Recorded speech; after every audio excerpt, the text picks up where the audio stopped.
देवपुर नाम के एक सुरम्य गांव में, जहां चारों ओर हरे भरे खेत और नीले पहाड़ फैले थे, वहां एक 10 साल का लड़का रहता था, करण।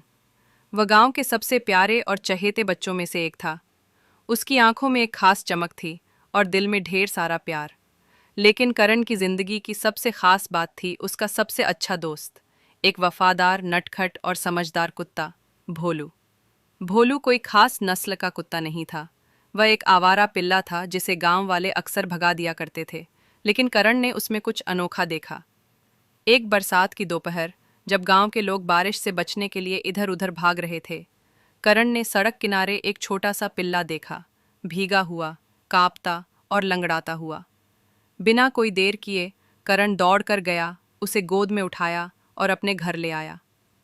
शुरुआत में करण के माता पिता ने एक आवारा कुत्ते को रखने में हिचक दिखाई, लेकिन करण का अडिग प्रेम और पिल्ले की मासूम आंखों ने उनका मन बदल दिया।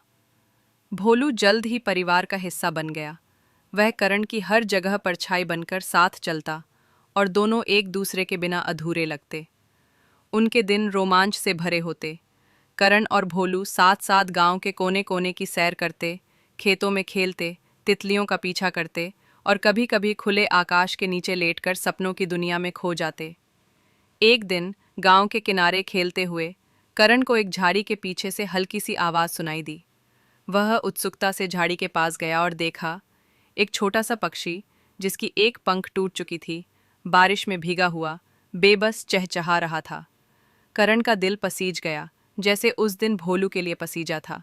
करण ने बड़े प्यार से उस चिड़िया को उठाया और भोलू के साथ घर की ओर दौड़ा।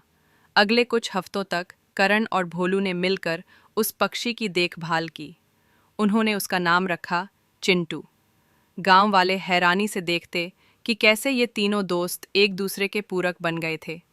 करण की दया, भोलू की समझदारी और चिंटू की जिजीविशा, इन तीनों ने मिलकर एक ऐसी कहानी बना दी जिसे गांव वाले रात को अलाव के पास बैठकर सुनाया करते।